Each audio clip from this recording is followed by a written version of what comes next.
I'm excited when we talk about the Texas Rangers, but it's tough today. It's been tough for a while. The Rangers lose the series to the Red Sox. Now, I thought a lot about what you said, Mike, in terms of going into the series. The Red Sox were giving up between 6 and 7 runs a game. Yeah, and they did that in the first two.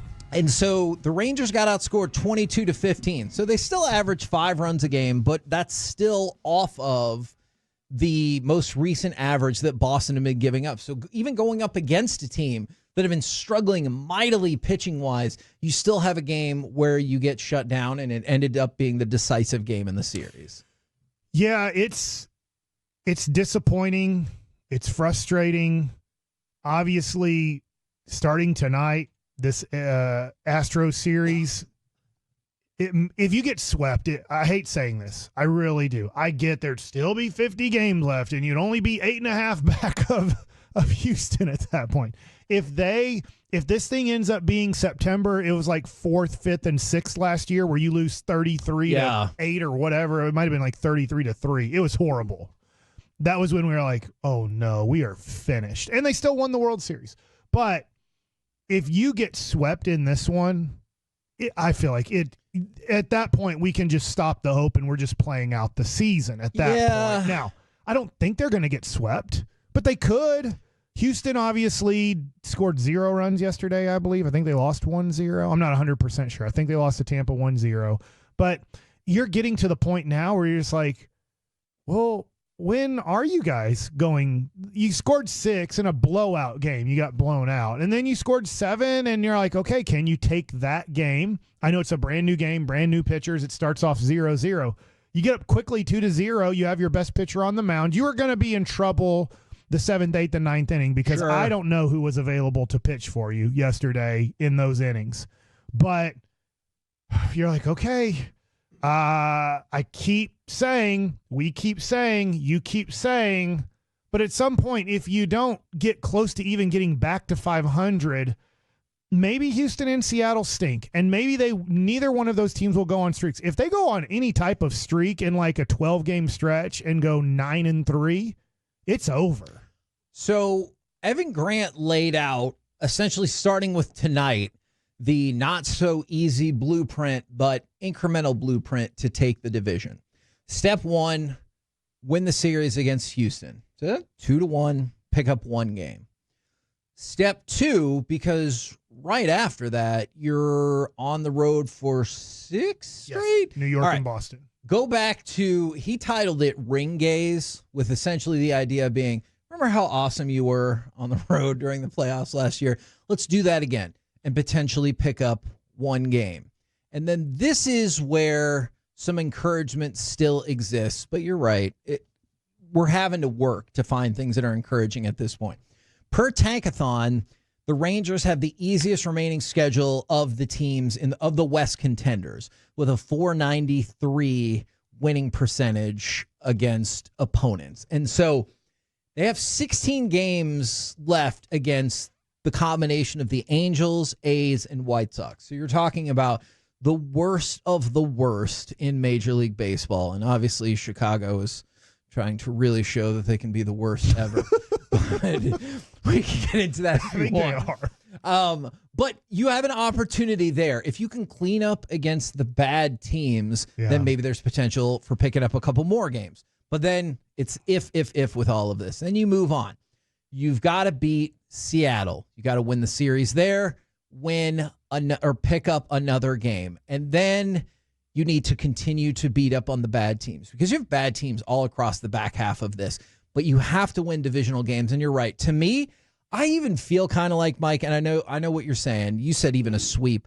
I even feel like if you lose this series, I know the math is still doable, but I think I might be like, okay, so you don't get the tie break, and I'm pretty much with you on that. It's just that I get it. You could definitely say, not in an optimistic way, but just say like, well, there still are approximately 50 games to go, and you can make up 8 games in 50. But you're like, well, how? How do you do it if you can't beat anybody besides the White Sox? If that's the only team you can beat, because let's go over the second half. You lose to the Orioles. All right. Then you sweep the White Sox. Then you lose the series to Toronto, who's a seller. You lose the series to St. Louis, who's not going to make the playoffs. And then you lose a series to Boston, who I don't think will make the playoffs either. I'm not saying that St. Louis and Boston aren't good teams. They're over 500 teams. At the end of the day, I don't think they're going to make the playoffs. So you're not beating anybody in series besides the White Sox. And when people bring up historically some of the divisional comebacks that teams have made, that wasn't also some of them were in a different era of baseball where not as many teams got in. So the team that made the comeback was still really damn good to begin with. Well, you look at September and you're like, maybe there's something. They have got some trash teams on the schedule. You play LA. I know Arizona's kind of back. But you got Seattle twice. You got LA twice and Oakland once. Like you are in your division there. The White Sox for 3 toward the end of August. Yeah, you can go after Seattle a little bit there. But the thing is, Mike, I don't know what inspires this team. I don't know what motivates them. Neither do now. they. I have no clue what it is that you're just like, hey, this is it. Is it getting your ass kicked by the Astros? It's gonna be like, you know what? Now it's time to wake back up. I think if they get swept by the Astros, I think they might realize too. I think they're struggling. My opinion, I think they're struggling to realize that they can really still make the playoffs. I'm not saying they've given up, not at all. But what I'm saying is, man, when you go out there, I'm just adding it up here, 112 times, and you're 53 and 59. You're not feeling that great. If you're 59 and 53, like the example, I'm just on Tankathon right now. If you're 59 and 51, you're Boston. You're not in the playoffs right now. And I know there's not a huge difference in that. Well, you celebrated 59 times in 110.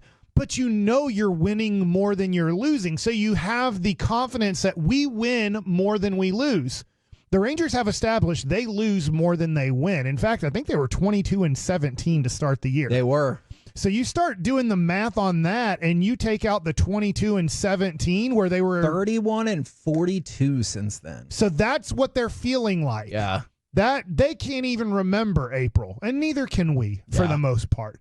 And so I look at it, and I'm just like, okay, come on, guys. But I look at Tankathon. You're a half game better than the Detroit Tigers. You're 2 games better right now than Washington and Toronto. If for some reason you go into a slump on the road, which is likely. Let's be honest. The way the Rangers play on the road, it's likely they're going to go 1-5 or 2-4 on that road trip. Most likely they get swept by New York and they go 1-2 against Boston. That would be what would be likely to happen. Maybe they win one more than that and they go 2-4. You could find yourself at the end of the week or the end of next week, you could find yourself with the 4th best odds of getting the number 1 overall pick in the upcoming draft. That's more likely. Yeah. At this point, what's more likely? The Rangers get the number 1 or number 2 pick in the draft, or the Rangers make the playoffs? Just factually, it's more likely right now the Rangers end up with the 1st or 2nd or 3rd pick. I'll throw that one in there too. Then they would in making the playoffs. And I keep wanting to just instinctually argue with you, but you can't, right? I want to be like, well, what about this? What about this? And the cold hard numbers say, yeah, probably not. But look, it's, if nothing else, this feels, and I think Evan Grant even said, you're running out of time. This feels like the end of the road right here because you are tied with Houston 5-5 in the season series. So I feel like you need to win this series to at least get the tiebreak to have an opportunity to continue to move up in the standings. So I'm with you. A sweep, it's over. Yeah, 100%. Sweep, you're done. Then you're just playing out the season. And I'll be honest, we moved to the NFL and the Cowboys as hardcore. Yeah. At that point. And I like the Cowboys, but I loved last year saying hey, the Cowboys are going, we're getting ready for the Mavs and the Stars, and the Rangers are still in this thing. That was the best. All right. Other side. What if Rangers sweep the Astros? Then what do you think? Then it's going to be hard to convince me not to believe even after the road trip. Not to believe what? That they can't win they the have World a shot. Series? Yeah, if you sweep Houston, even if you struggle on the road with New York and Boston, I'm going to be like, yeah, but remember, Corey was pointing out, you got these games against Oakland and the White Sox and Seattle.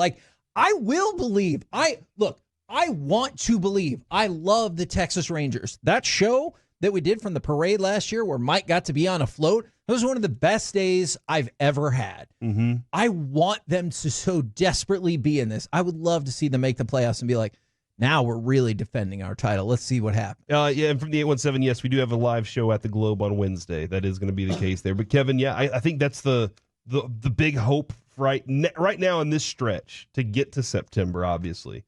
In my mind, is just stay close, keep it close. Don't go 8.5 games back this week. Sure. Or 12.5 or whatever you can fall back from. Don't separate yourself that far from them. Stay in that vibe so that you can, whenever you get to August against the Chicagos, that you can get that little stretch right there. I'm just hopeful that you don't get too far away from it, because that becomes an overwhelming, daunting task. Figure out a way to get to 500. You've seen Seattle and Houston are like, that's fine. We'll try to hang around there. But every time the Rangers get close to 500 within a game or two, it just really falls off a cliff. Does Boach need to run out there and do a lollygagger's speech? Does he? I mean, is that what he has to do to get these guys? Do y'all want to be replaced by the number 1 overall pick? Is that what y'all want? They're trying a lot of things, and it's just not working. I was looking at this real quick. I was just looking at the Colorado Rockies of 2007, because I'm like, well, I mean, we can then be optimistic in September with the schedule and point to that. The issue is the Rockies went on a streak where they won 15 of their last 16 games. Yeah.